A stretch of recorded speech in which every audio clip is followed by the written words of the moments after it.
Okay, everybody. Thanks for clicking on the video. I'm going to title this one Three Voices. It's uh, it's three stories, but it's about channeling, and this is the last story related to what you see on your screen right here. More of an automatic writing kind of, but also a channeling event. And so these are three stories from my past. These are personal stories that I experienced. Um, Channeling is by those who aren't into the occult and those the other people out there that have different views on it. Everything is, of course, evil and demonic. Uh, Even automatic routing to a lot of the religious types is frowned upon and all that. Interesting enough, that the experience that I'm going to relate here in a moment, uh, I wasn't a planned event, uh, but really none of them were. So let's start out with the first story. We're going to go back to kindergarten, first grade for me. So 5 or 6 years old, and I was at home. I do remember school the next day, so I was in bed, and I'm not going to get into like names and everything because it's not necessary. I'm just going to tell what I experienced and what I said. Um, there wasn't a lot said to me at all in this event. Actually, nothing. I did all the talking. So I'm 5 or 6. And again, not to get too deep into the weeds on the details, it was a bit of a domestic situation at home. Um, so I'm asleep, and I hear loud noise. I wake up. I'm awoken by yelling and more yelling and banging noises and so on. A bit of altercation in a sense. Um, no, not in a sense actually, but so I get up, and now this event, it really begins with me being woken out of sleep, because this is where the channeling kind of began.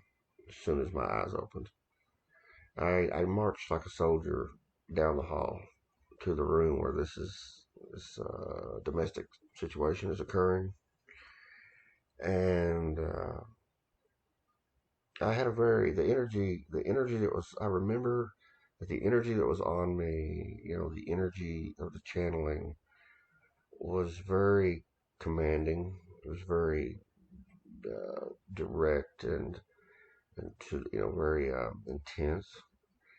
And so I stepped right to the threshold of the threshold of the room that this was going on, and essentially what I said was, now we got to remember, I'm maybe almost 6 years old.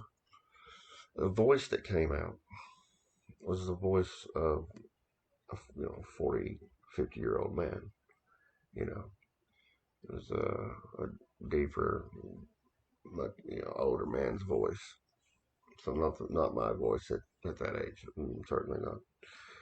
And I do recall this. There was a bit of an observer phenomenon going on during this. So I was experiencing it, but I was also like observing it almost. I almost like kind of like you're watching it occur while you're right in the middle of it, kind of a thing.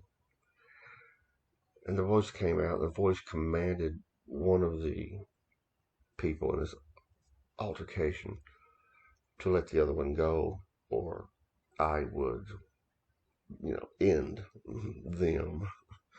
Uh, and not in a joking manner. I was very, there was anger. There was annoyance. And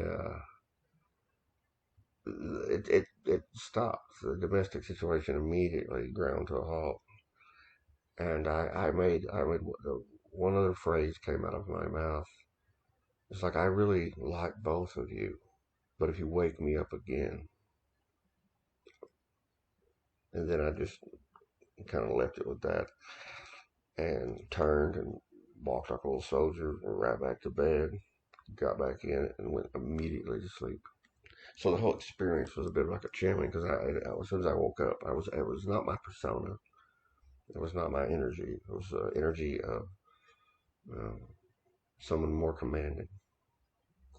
But the voice is the most distinct thing because it was literally I think that's what disturbed, not so much what I said, but the voice. I believe it greatly disturbed the other people.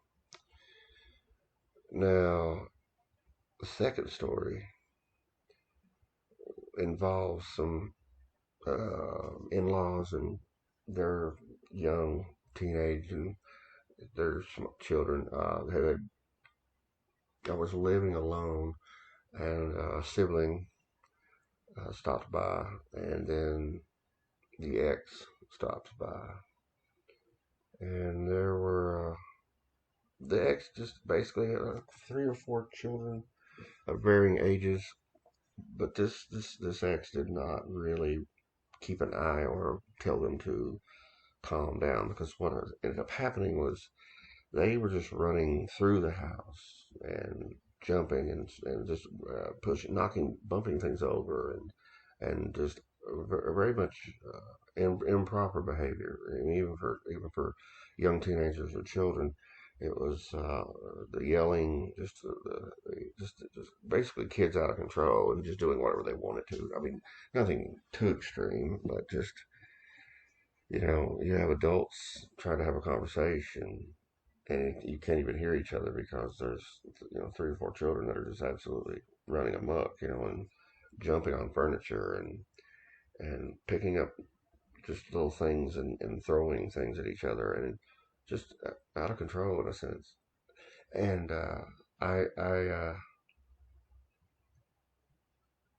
channeling came on, I believe, triggered by the sheer anger and frustration of the situation. It was my house.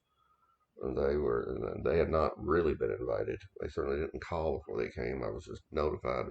My sibling said, "Yeah, they're probably pulling in the driveway." Oh, well, and they came in and essentially made themselves at home. It was in a very almost a very awkward manner. And then that behavior, just the anger, frustration. So what happened was the voice that boomed out of my mouth, and I was, of course, highly frustrated and angry. I believe that's what brought it on. The voice that came out was uh, deeper, more raspy, harsh, but very booming. The volume was. I mean, I don't think I could imitate it, even if I tried. Just the sheer uh, volume of the voice that came out, and it was like a darker, a bit more sinister, and it was, and I had a sense when it occurred that is what it was.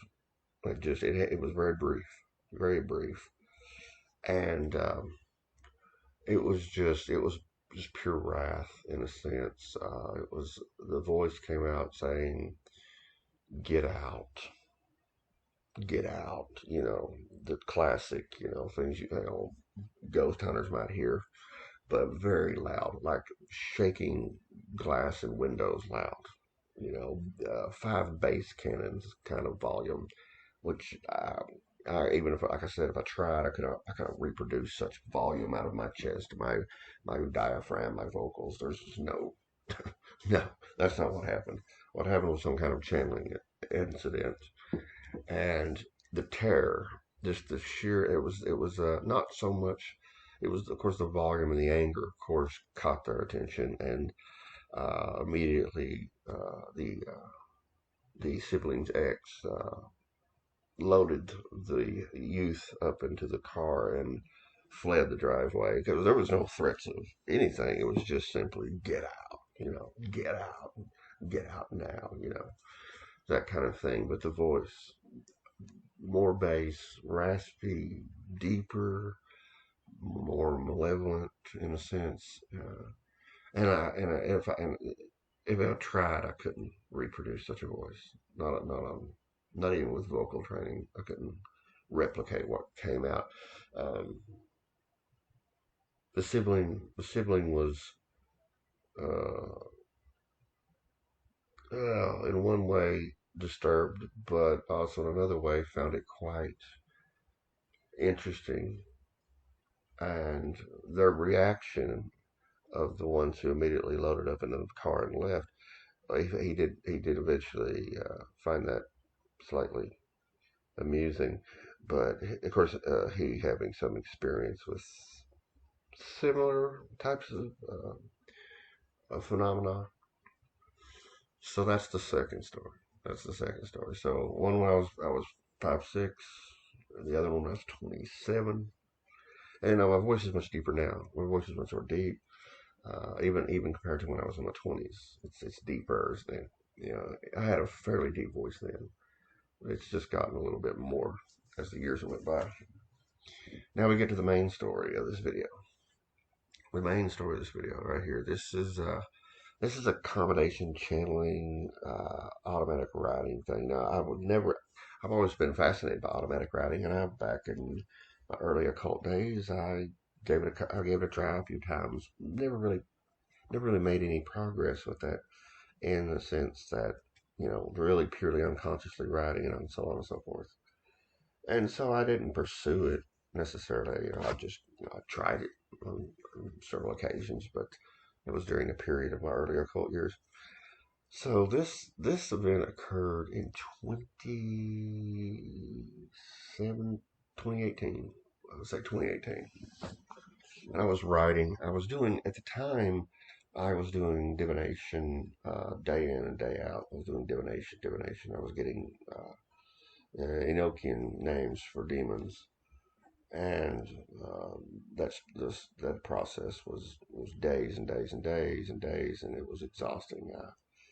I would do divination, and I could get one or two of these names, and I would literally just lay over in the room I was writing in, just lay over and go to sleep.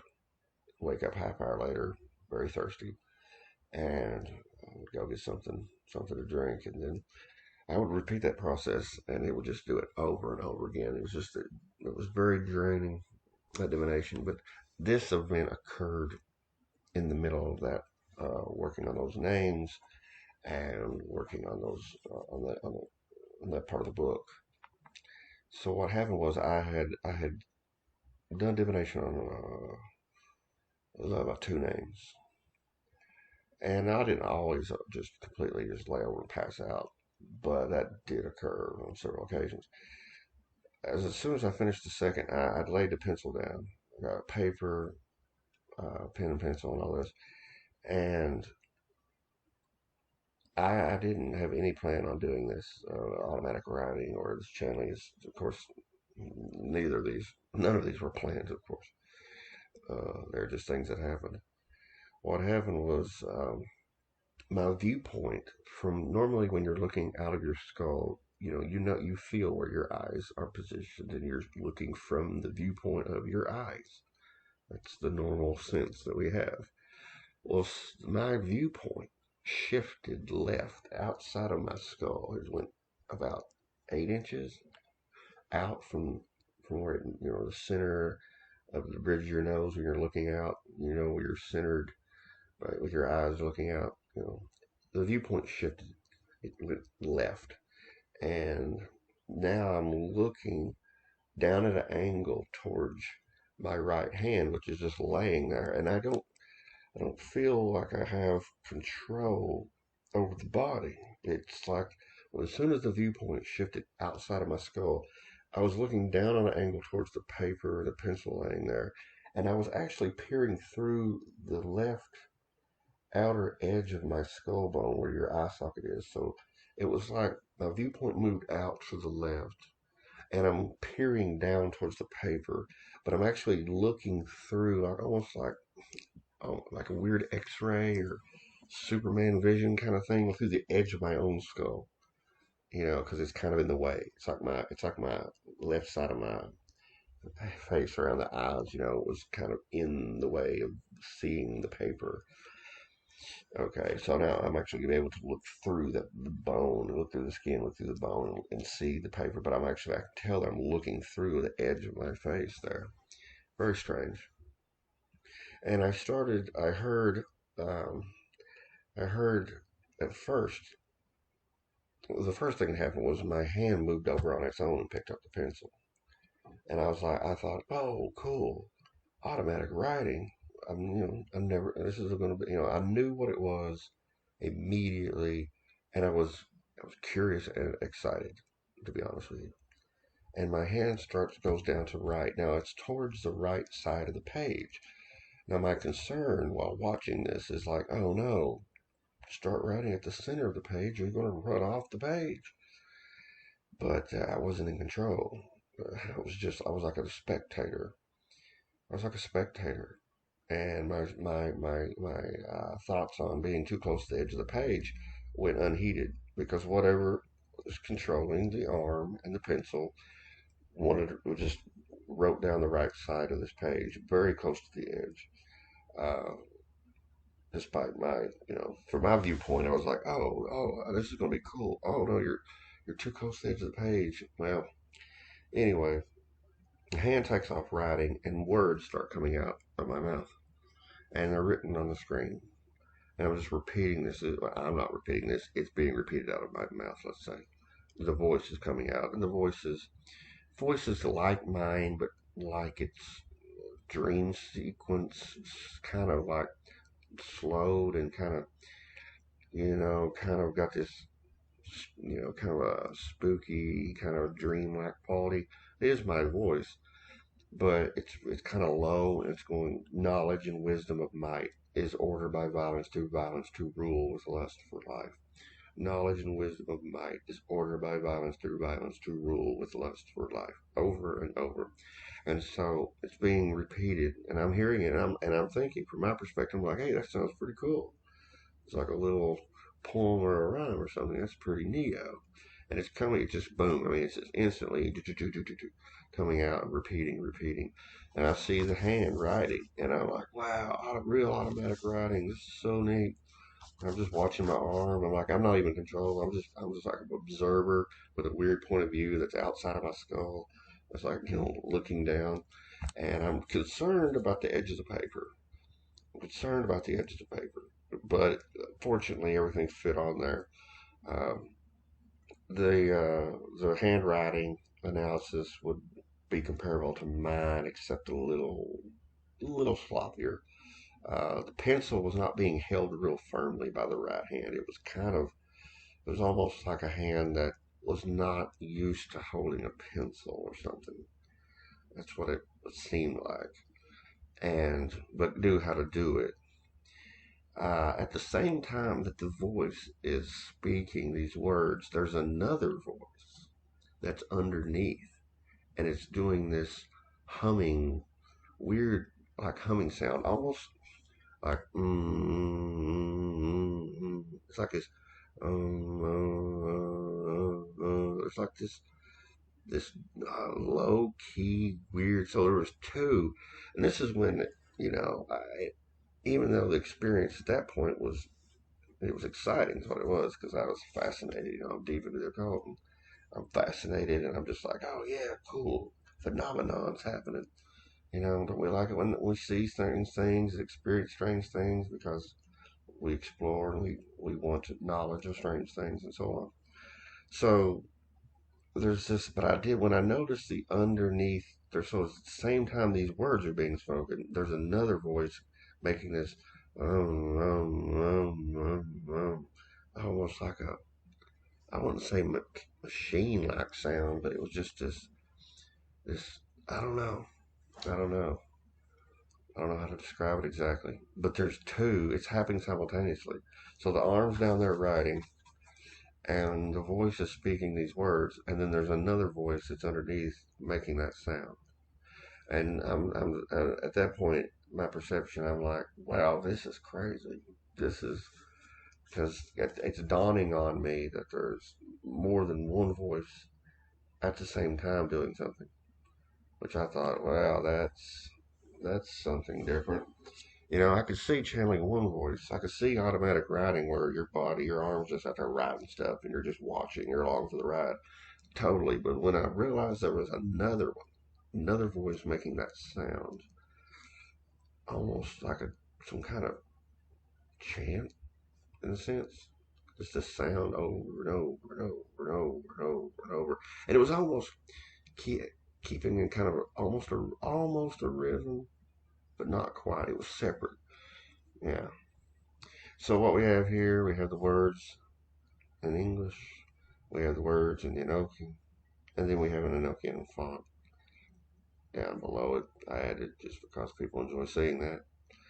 And I'll read this Enochian because I've already read Knowledge and Wisdom of Might is ordered by violence to rule lust for life. So in Enochian is Onolisue, Etie, Tiduve, De, Orusive, Uihe, Zivase, Tuse, Ozavinote, Nehusie, Ozavinote, Nize, Sazivoe, Gie, Tohantai, Kai, Nune. So that's you got the Enochian there. Um, and I titled it Song of the Teruze. Song of the Teruze. Teruze, Teruze, Teruze, Teruze, Teruze, yeah. And that ties into some Enochian hypnosis and everything. But yeah, that's the three stories. When I was young, when I was 27, and then back in 2018. So it's probably almost 40. Yeah, something like that. All right, thanks for checking out the video. And it's going to be a wrap on that. It's getting pretty long. All right, thanks.